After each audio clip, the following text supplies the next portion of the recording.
continue um, our travels through Genesis, through Bereshis.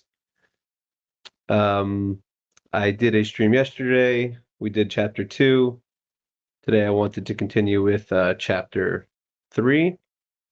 I'm hoping to be able to do this maybe 3 times a week. Hopefully finish 3 chapters every week. And I also want to work through some of the Talmud as well as a separate stream. So um, that's sort of my goals right now. Start with going through the Chumash, going through these chapters, and also maybe once a week do something on the Talmud.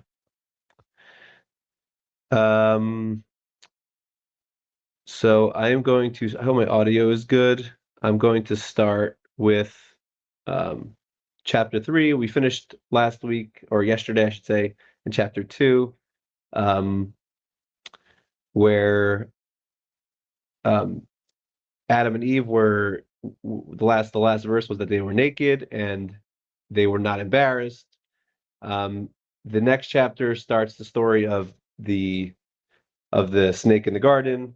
So the first verse of chapter 3 is "V'hanachash haya arum mikol chayes hasadeh," that um, the snake was the wisest or the um, most deceptive of all the animals in the field. Asher asa Hashem Elokim, that God made. Vayomer al isha, and the snake said to the woman, Af ki amar Elokim lo sochlu mikol eitzagan. Did God really tell you you can't eat from all the trees? Oh, hi Sherry. Great to see you. Thanks for joining. We just started chapter 3 here. So the first item to point out that I noticed here is that it's interesting that the snake is called arum, which means um, to be here. It's used as a frame of saying that it's a shrewd animal, but also the verse before calls Adam and Eve arumim, that they were naked. So it's the same terminology. I don't know what the meaning of that is, but I think it's interesting to point out that the Hebrew is the same. Verse number 2 says, "V'tomer Isha el hanachash mipri eitz hagan noachal." The woman said to, meaning Chava, said to the serpent, said to the snake, "We're able to eat from all the trees, except mipri ha'etz asher b'soch hagan, but the trees that is in middle of the garden, Amar Elokim lo sochlim minhu. That tree, God said, don't eat from. V'lo sogabon, don't touch it. Pen temusin, maybe if you do that, then you're going to die." So the snake responds, the Nachash responds, Vayomer hanachash el isha lo mos tumusin. If you touch it, you will not die. Which all of them were naked. Yes, apparently. But yeah, the naked. What I wanted to point out, Sherry, is just interesting that this word nakedness, and the trickery is the same root in Hebrew. So arum and arumim, it's the same term being used, and I think I don't know what the meaning of that is, but it seems to be deliberate that the same root is used there. So the serpent responds and says, "Don't worry, you're not going to die." And he goes on to explain God's intent. He says, "Ki yodeya Elokim ki biyom achaltem mimenu," because God knows the day you eat from it, v'nifchechu einechem, your eyes will be opened, v'yisim ke'elokim, and you'll become like a God, yodei tov v'ra, knowing good and bad, good and evil. One thing that is repetitive here is this idea of yodei tov v'ra, knowing good and evil. It seems to be like this trait of God, that this is like if I would have to say what makes someone a God, I don't think the first thing I would think about is knowing the difference between good and evil, or knowing what good and evil is. So that's an interesting point here. I don't know what the significance of that is Yodei Tov Ra.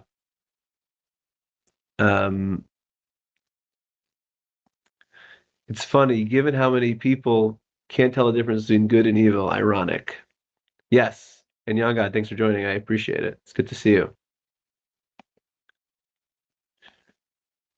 In other words, God is the judge. Sherry, you mean to say that that is the defining characteristic of knowing between good and bad, that God is the judge of those two things? Is that what you mean by that? In that case, I guess I understand the meaning there. Moving to verse number 6.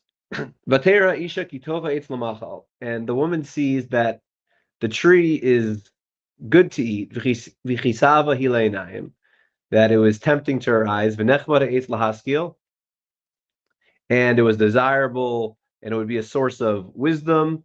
Vatigach mapirio, and she took from its fruit, v'tochal, and she ate it. Vatiten gam isha imo v'yochal, and she also gave it to her husband. And consequently, what happened afterwards is vitipakachna ene shineim, both of her eyes were opened, vayedu ki arumim, and they realized that they were naked. Vayespru ale te'ena, and they put on these fig leaves, vayasulhem chaguros, and they made some kind of clothing for themselves. So I guess what the verse here is saying, when you eat from this tree, the forbidden fruit, then your eyes are opened, and the consequence of that is knowing that you are naked. My first association here is that it's interesting that the first thing that happens is your eyes are opened and you become wiser, and you become your capacity increases. But then the association of arumim, of being naked, is that your capacity decreases in a sense because you're embarrassed, you're ashamed. So I think there's an interesting interplay here of the capacity expanding and also shrinking in a sense. Moving to verse number 8. Vayishmu es kol Hashem Elokim misalech began l'ruach hayom. And Sherry, before I continue here, Sherry wrote, "You see yourself for who you are, trickery / naked." Sherry, do you mean to say that the clothes of a person is essentially a mask, the trickery, and when you remove your clothes, there's no more trickery? That is, you can no longer fool anybody, when your clothes are no longer on. It's our mask that we wear in order to deceive ourselves and others, in a sense. Self-awareness is a double-edged sword. Hi, Cassandra. Thanks for joining. Okay. So the verse number 8, Vayishmu es kol Hashem Elokim misalech began l'ruach hayom. So they heard the sound of God's voice, and I don't know what this means. L'ruach hayom. It translates here, moving about in the garden at the breezy time of day. Okay, I don't know what the significance of that is. Vayischabe ha'adam, and Adam hid be'ishto b'vnei Hashem Elokim, before God, b'socha eitzagan. So Adam and Eve were hiding in the garden. Vayikra Hashem Elokim al Adam, and God called out to Adam, Vayomer lo, and he said to him, Ayeka, where are you? It's funny memory, when I was the first time I learned this, I was in first grade, so I was 5 years old, and the rabbi, his name is Rabbi Brescher in Baltimore, and I still remember as a 5-year-old or 6-year-old, I don't know how old you are in first grade, he basically went he opened like the door to the classroom, and he would yell out the Hebrew word Ayeka, which is where are you, and he would yell it out into the hallway. And as kids, I just remember this was this amazing moment. He would yell out and do this whole performative, theatrical reinvention of this, and it was just absolutely adorable. So it's just a fun childhood memory I have learning this as a young boy.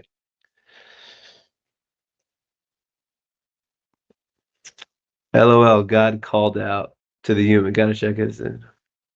I don't know what LXX means. Young got self-aware enough to feel insecure, but not enough to truly understand. Interesting. So, verse 10, Vayomer es kolcha shamati began, va'ira ki aram anochi v'achabe. So, Adam responds, I heard your voice in the garden, and I was afraid because I was naked, v'achabe, and therefore I hid. So God responds, Vayomer mi higid lecha ki ermata. Who told you that you're naked? Hamina eis asher sivitzicha levilti achal mimeno chalta. Did you eat from the tree that I told you you're not allowed to eat? So verse 12, Vayomer Adam Isha Asher Nasati Imadi Hinasali Min Eitz V'Ochel. So this is a fun verse where Adam right away blames it on Eve and says, the person that you gave me, she was the one who gave it to me, and that's why I ate it. He right away blames it on Eve. Which is also interesting what we said in the previous chapter about how the woman is supposed to be the helpmate, but I mentioned that there's like a double meaning there, that the person can be the ozer, she can be the person that helps, but she can also be the connecto, the person that opposes you in the negative sense. So you kind of see that here, where Eve actually was the one that made Adam sin. Now, obviously, what Sherry says here is the, I think, a more critical point, which is that he blames the other. That's his immediate reaction.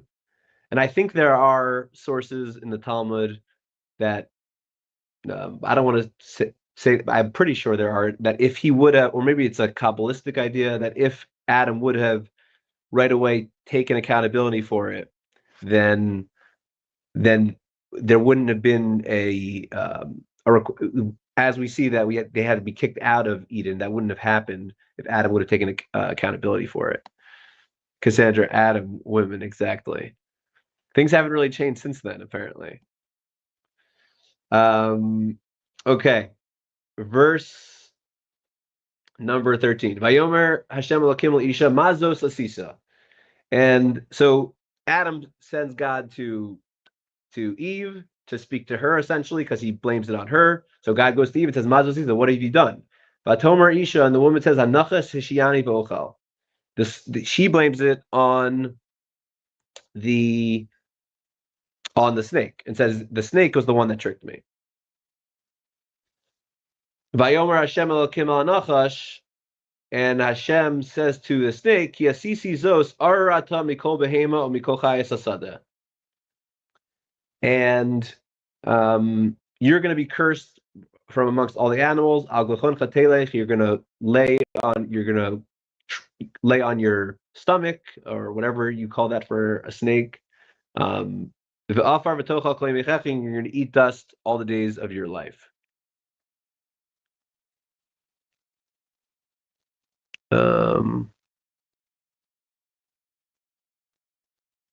Okay. It's interesting here that that in every other when he speaks to Adam, there's a dialogue. Who's at fault? When he speaks to Eve, there's a dialogue. But when it comes to the snake, there's no dialogue. It just immediately God puts the blame on the snake, and immediately distributes a punishment to the snake. I'm not sure what the meaning of that is. Why didn't God give a chance for the snake to respond? In the Talmud, it does show an interaction, but it doesn't say it straight out in the text here. Hi, Stephen. Thanks for joining.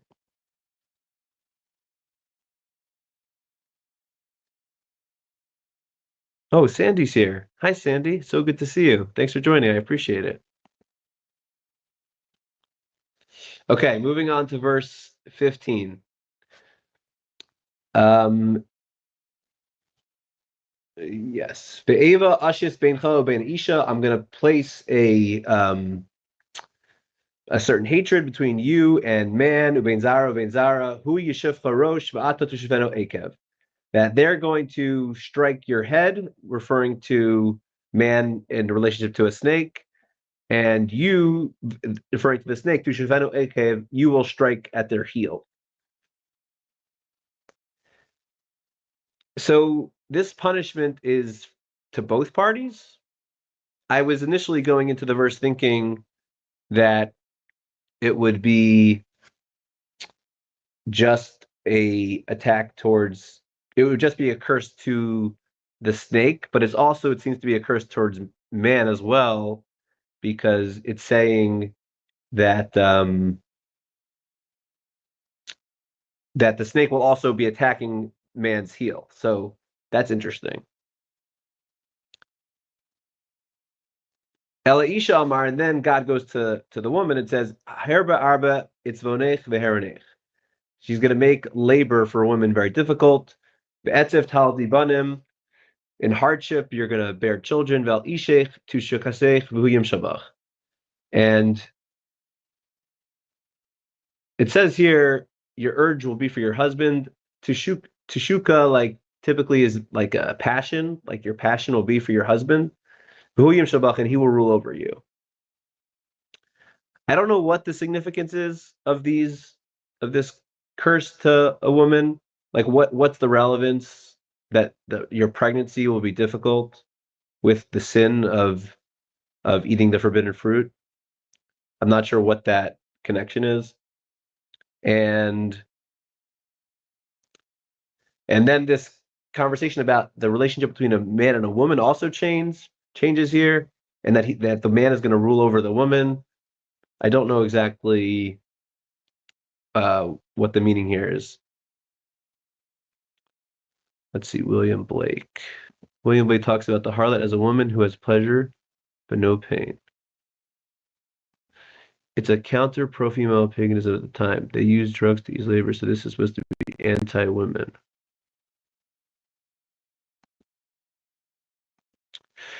She is made holy by her husband and childbirth. Interesting. Okay. I have to think about that, Cherry. Verse 17, Ula Adam Amar, and to Adam, this is the final culprit here. Ula Adam Amar ki shamata l'kol ishtecha, because you did, because you listened to your wife and you ate from the Eitz Hadas, asher zivzicha lemar, lo salcha mimenu arur adam v'avarecha, be'etzivan tochlena kol yimei chayecha. The ground is going to be cursed because of you, and you're going to have to put in a lot of work to, I guess, earn money to create food all of the days of your life. V'kotz v'darder tatzmichlach. So there's going to be all different, when you're gardening, there's going to be all kinds of difficulties. V'chaltas esav hatzadeh, and your food will be the grass of the field. That with the sweat of your brow, you're going to eat your bread. Ad shufcha el adama, until you return to the ground, until you die. Kimimenu lekocha, from it you were taken. Va'el afar tashuv, and you're going to return. You were taken from the dust, and you're going to return to the dust. I want to see the comments here for a second.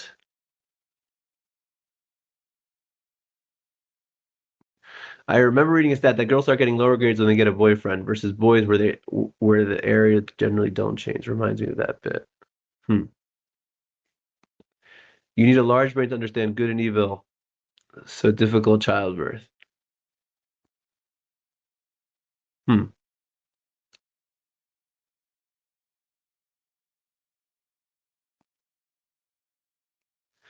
Okay. Verse 20. Vayikra Adam Shem Eshto Chava, and Adam then gives a name to Eve. He calls her Chava, ki haisa im kol chai, because she is the mother of all living. So I think about this every time I read this text, and I'm curious what everyone thinks about this, is that it's only after Eve sins that she gets her name. Adam has his name well before this, and Eve only gets named after she sins, and I think that's interesting. I don't have anything to I don't know what to make of it. It just always sticks out to me whenever I read this verse.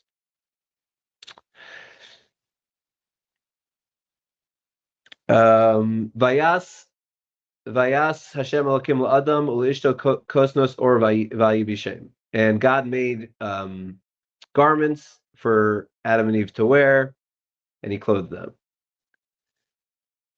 Verse 22, Vayomer Hashem Elokim Hein ha'adam haya ke'echad mimenu l'das tovara. Now that man has become like himself, that they know good and evil. Now maybe they're going to eat from the tree of life, and they're going to eat from it and live forever. So to avoid that from happening, God sent them out of Eden, lavod es adama, to serve the ground, asher lukach misham, from which it was taken, vayigarish es ha'adam vayashkim rikedem legan eden es akruvim, beslat hacherev hamisapeches lishmor es derech eitz hachayim.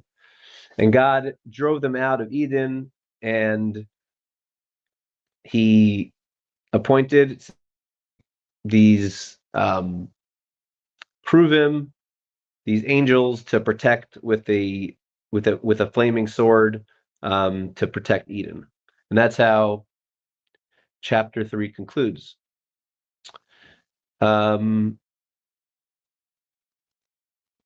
Eve's personhood is tied to her wisdom of knowing good versus evil. Wisdom as feminine. I'm actually going to drop the link now if anyone wants to drop in and have any thoughts. Let me drop it here. Feel free to join.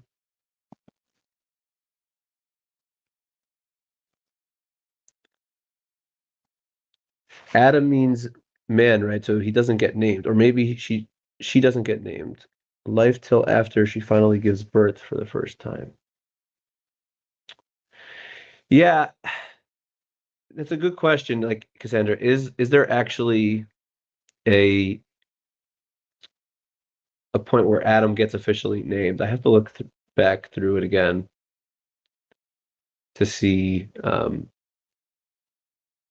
mean, we're calling him Adam, so even if he doesn't have, even if there isn't a verse that officially names him, he's still called Adam. So to me, that's good enough, at least.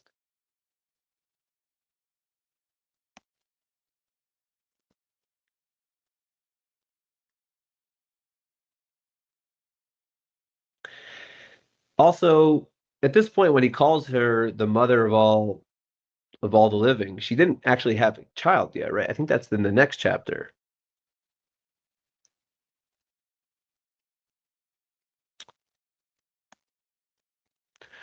Does that have something to do with eyes being opened?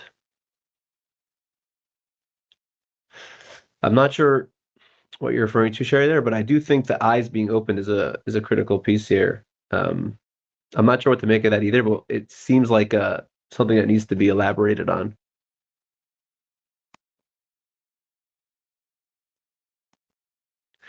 We call them what they are, like a cat named Cat.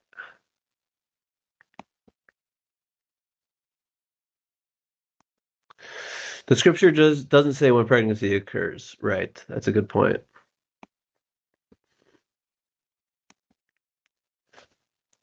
Time compression. The stories feel told out of sequence sometimes.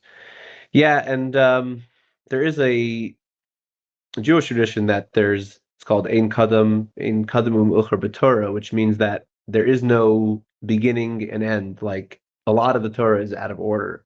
So it's hard to. It's another challenge to making sense of this book is that it's not necessarily chronologically in order. Sherry says she's going to jump on. That would be awesome.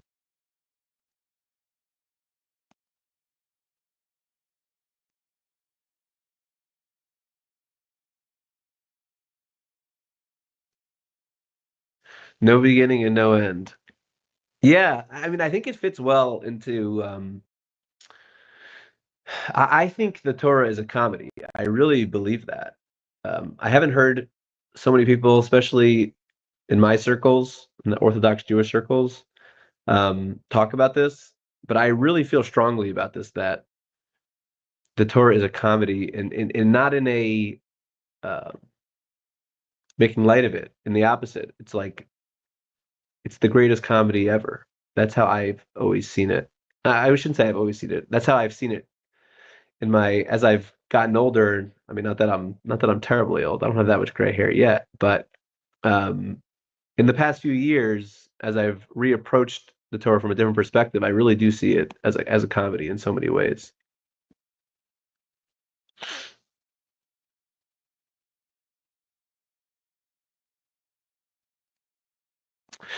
Jewish tradition doesn't align with the Torah, though. Scripture teaches that there was indeed a beginning. Um, I'm not sure exactly what you mean, but thank you so much for joining. What's the name? Heartbeats. Thanks for joining. I appreciate it.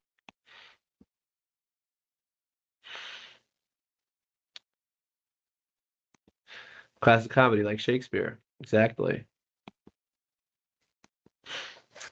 I love this, the human translation. Thanks so much for commenting on God. I appreciate it. Calling the Torah is comedy is blasphemous, my guy.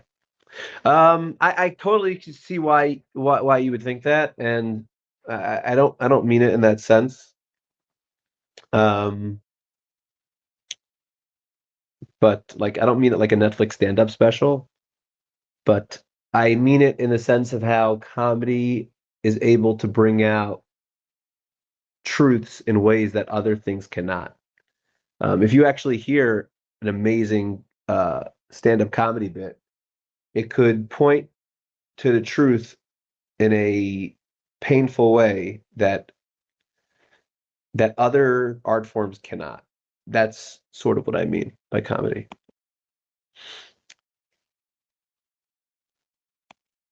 It's interesting and almost feels like a modern approach to storytelling. No fixed chronology. The sequence of events happening in space-time isn't always the point. Yeah.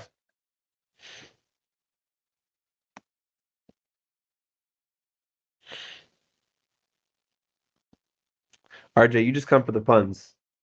That's it. I'm with you.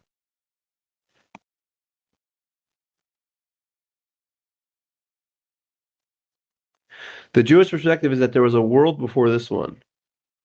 Is that referencing like this chapter, like the Garden of Eden? Is that the world before the one we're in now? Is that the idea? I just come to encourage. Keep going, Donnie. Thank you, Paul. Um, as you may or may not know, these videos really, I've been so inspired by how you conduct your videos, and I'm trying to um, just come on here and talk things out, and hopefully I'll get a little better each time. And I really appreciate the encouragement, Paul. It's very meaningful to me.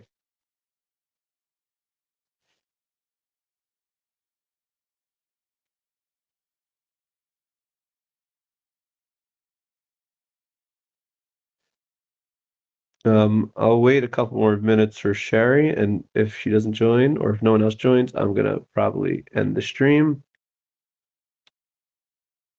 Yes. Actually, Paul, thanks so much for mentioning this because I haven't thanked Jacob publicly. I really should. I reached out to Jacob. Jacob has, ever since I met Jacob in Chino, he encouraged me to do something online, to teach online, and to share something.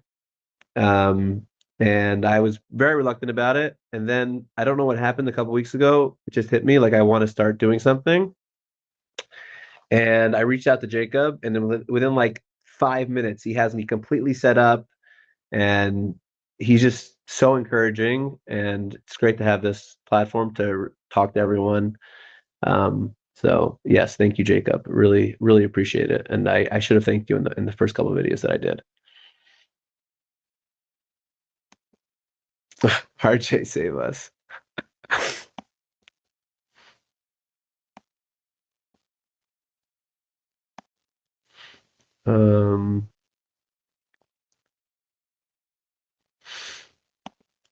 I guess the contemporary analogous question would be, is English the problem? I mean, when English invades your country, you're about to get a big dose of American freedom. Not sure exactly what you're referring to. The exciting thing about doing these streams, especially to this audience, is that everyone here is so knowledgeable about so many different things. So half the things people say in the comments, I'm like, wait, I don't know what you're talking about, but I want to learn more about it. So it's really awesome.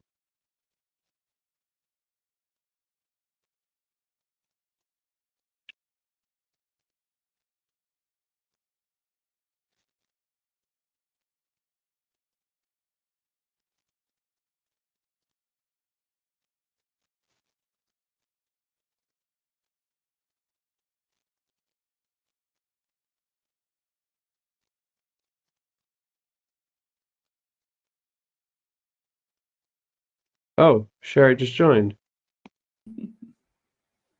Awesome. I have to figure out how to do this still. How do I get you on the screen here? There you go.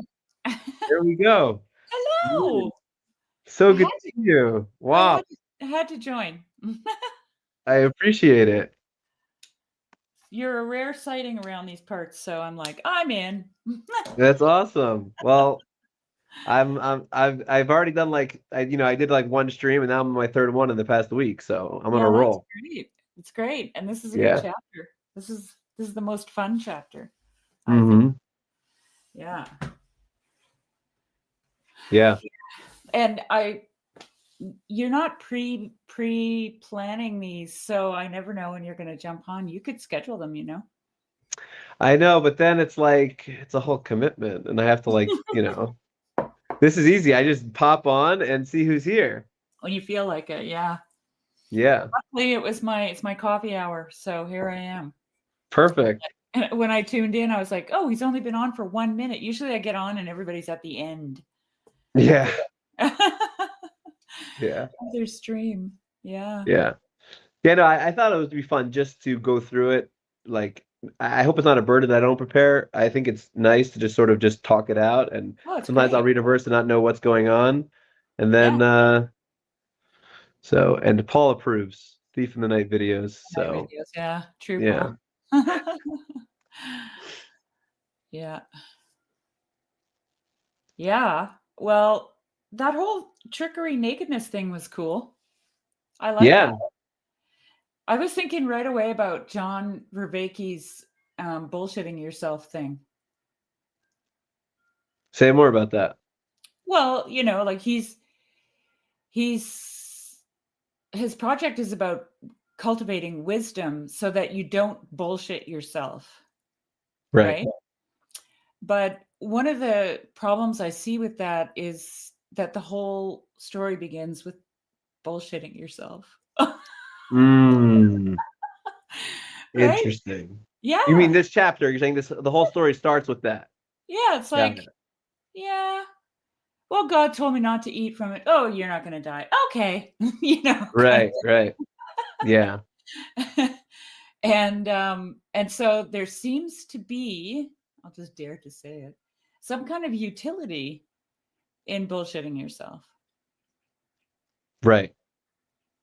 And that's obviously in the fact that it uses this bizarre terminology of that their eyes were open. Like, why use that terminology? Right. Yeah. Yeah. Like, how do you learn? Like, here's the question. How do you learn something without making mistakes? Right. Can you learn something? Like, this is an honest question. Can you learn something truly to understand it? Which seems to be like the thrust of the argument in this chapter is to understand, right, good and evil. Mm-hmm. What is that word in Hebrew, anyways? Does it use The good and evil? no understanding? Like, does it use the word understand in that chapter? It does say a phrase about where is it? Let's say one phrase of it says that when Eve approached the tree and she saw it, she said it was lahaskil. It's which means like rationality, it means the understanding. So it does use that phrase, which is interesting, is that before she even eats it, she sees it as a source of wisdom. Like she sees that already before she even Or maybe takes a bite. or could she be just rationalizing, and that's why she takes the bite? Oh, interesting. There's this So really interesting. There's yeah, this. Let me just say this, and then sure. I want to hear what you say. This book that Matthias Desmet wrote, he talks about rationality as something that we do. Like it's like when you come to something rationally, you're hooking on like train cars, right? Or you could think about it too as building blocks that stick together. So there's very little space between them. Mm-hmm. But he says what ultimately happens with rationality is that you wall yourself in. So you get stuck behind it. Right. Right. And in his opinion, he's a psychologist, you have to climb the ladder of rationality. So it is like you are making connections, right? As a pattern seeking human being, to you have to climb that ladder of rationality to the irrational. Okay. To peek through the veil, right? Right. And then he uses chaos theory to build that argument, like because chaos theory says that things appear random or chaotic, but underneath there's this beautiful pattern Mm. you can't see with your eyes. So let me see if I'm understanding it. So because you mentioned about rationality potentially closing Well, you in, yeah, right?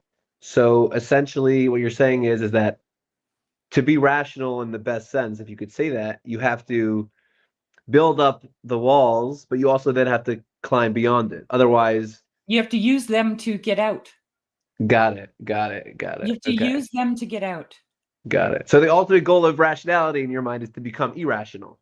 Yeah. Well, not irrational in an erratic or Right. dangerous way, but you have to realize that reality is not rational. Like it's not something that you can rationalize, let's say. Mm. Say it like that, right? Like I mean, just step into a forest. Yeah. You can't see the connections. They're not visible. Most of it is probably under the soil, right? And so it all appears random. Like Hmm. why that bush grows next to that rock and that tree, and oh look, there's some orchids and and some light. Like it all just seems random, but Right. it's but Yeah. it's but it's in a cohesive, beautiful relationship, right? To everything is in relationship to each Right. other. And Mm. and so yeah, this gets into some, like, I'm thinking about Meister Eckhart, because he says if you think that what you see with your eyes is God, then it's definitely not God, right? Because Oh, I like that. because you can't see God and live, Right. Right. right? Yeah. Huh. Yeah. And if I'm You can bringing see it God. back, go ahead. Oh, go Sorry. ahead. I, No, I you was going go. to say, bringing back to the story, I was going to say, so you're thinking that Eve, when she eats from the tree, she's climbing that same trajectory of going, like using her rationality to sort of get to that next level? I don't know. I'm not going to. I'm not going to wager a guess on that. I don't know what Eve was thinking, but Got it. somehow it felt like, I've always liked to give her the benefit of the doubt, right? Because she wants to be like God, and that's Right. not a power grab. That's something, that's a desire out of love, right? Because she's in relationship to God, Hmm. because Right. he's walking with them. I liked the Jewish the Hebrew there, when the breezes, the evening breezes, or how did that go? Oh yeah. In King James, it says the cool of the evening. Yeah, it's such a bizarre, like it says the Ruach Hayom, the wind of the day. I don't know what the breeze of the day. I don't know Yeah, what that. I can say something about that, because when evening comes, the air temperature changes. Mhm. Well, actually, the air and land temperature change. And we always get here on our farm, because we're kind of in a little bit of a bowl. And so the warm air from up here comes down. And there are places, when I walk up to my sheep barn, there are places along my driveway where I can feel the difference in the air. Like it's the cool of the evening. It's when Hmm. the air is changing. Hmm. So that's it never dawned on me until you read it in Hebrew, that it's a transitional moment, right? When God walks with them.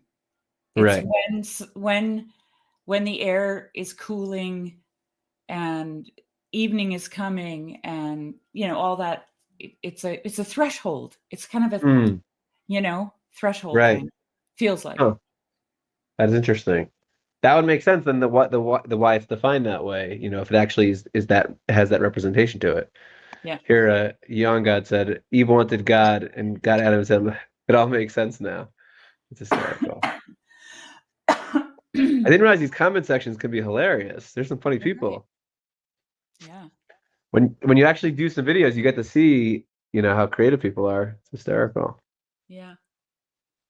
Hmm. Um, so what do you think of this idea of the Torah being a comedy? I love it. I'll tell I, you the I, first time the first time I had that thought was because in the beginning of I was, the beginning of the Torah, we're taught that the whole goal of the Jewish people is to get to Israel. That's the entire goal, right?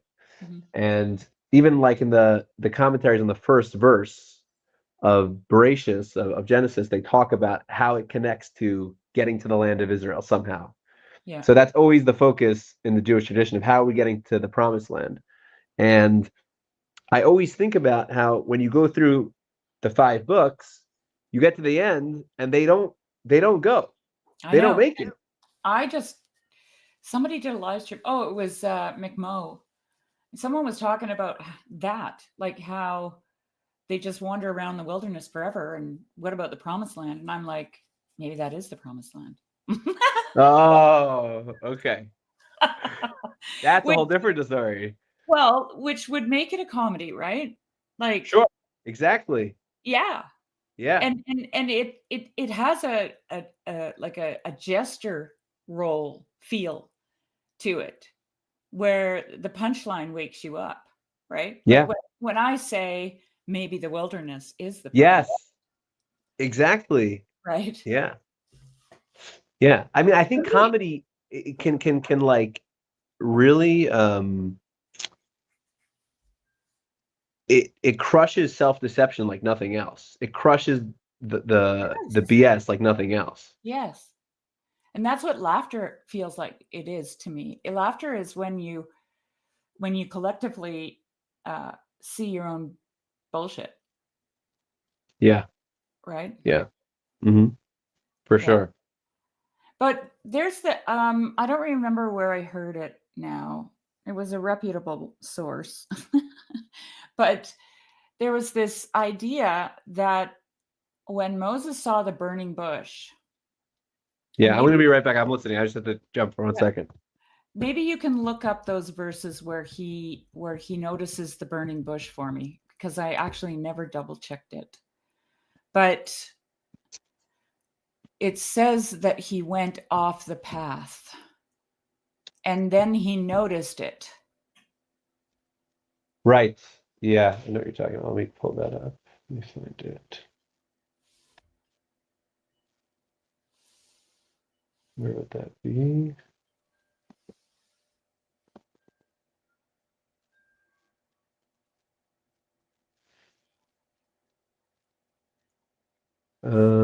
Let's see if I can find that. Oh, here it is.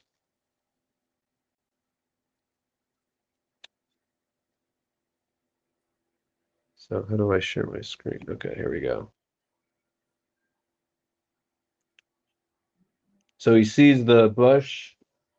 Okay, can you go ahead of that a little bit and see where was he when he saw the bush?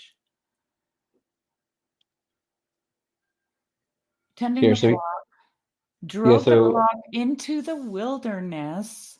Mm-hmm. Okay. And then the angel appeared to him, and he sees the bush is burning and it's not being consumed. And I think this is the verse talking about 3. Moses said, I must turn aside to look at this marvelous sight. Why doesn't the bush burn? Meaning he makes he like tells himself, I need to stop and look. Is that what you're referring to? Well, I think. Oh, and then there's another one here, Kisarleros, where he turned aside to look. I don't know if this is what you're referring to or not. Yeah, well, the whole thing kind of indicates that he was just off the beaten path, in a sense. And the reason I'm saying this is because Meister Eckhart has this beautiful poem that he wrote. I just want to read a section of it because it's longer. Please. But he talks about, this is not the one, but at one point, he talks about God being a wide wilderness. There's a wide wilderness in me, right? But in this other one that he wrote, he says,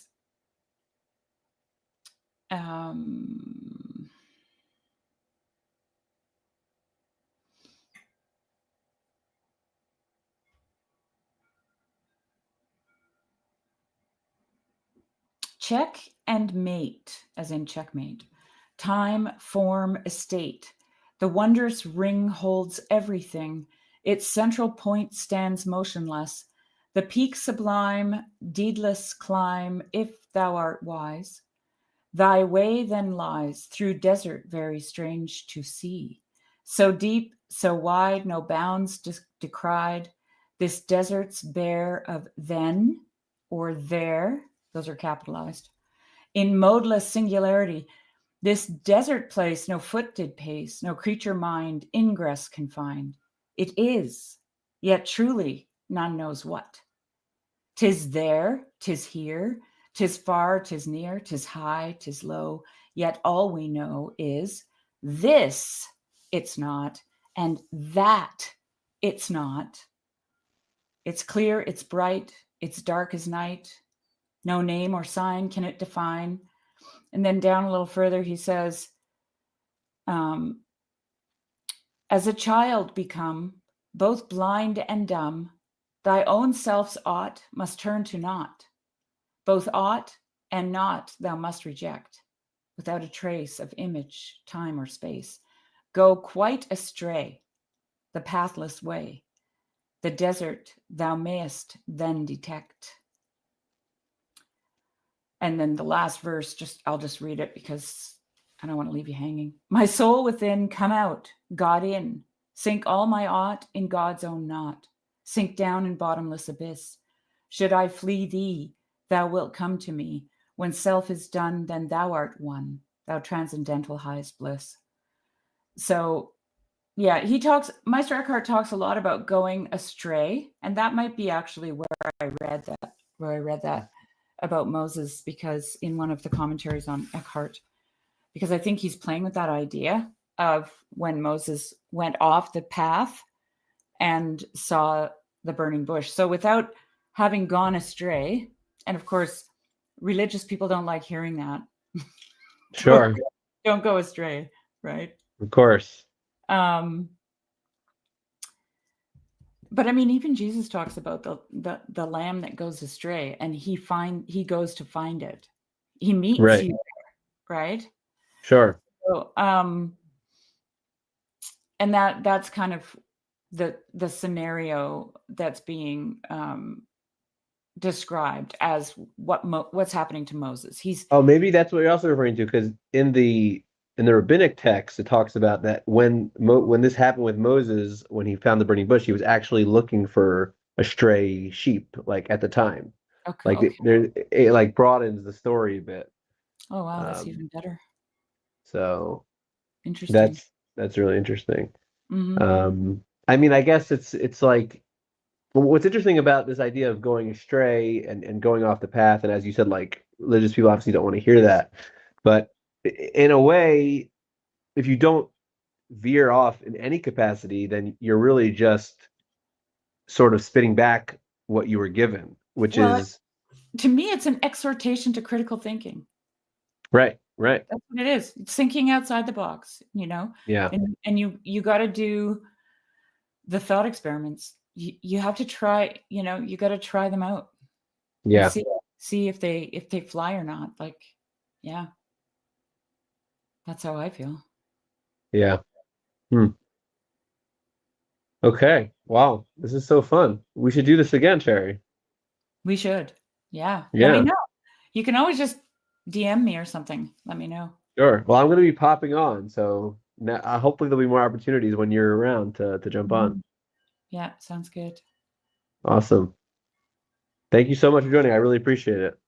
I'm going to try to keep these also short, because that way I want to encourage myself to do these. And if I keep it like under an hour, I feel like it's repeatable. If I do long ones, then I'm going to get like, tired out, I think. So I'm trying to keep them short. Perfect.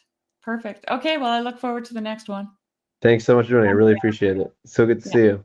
You too. Bye-bye. Bye.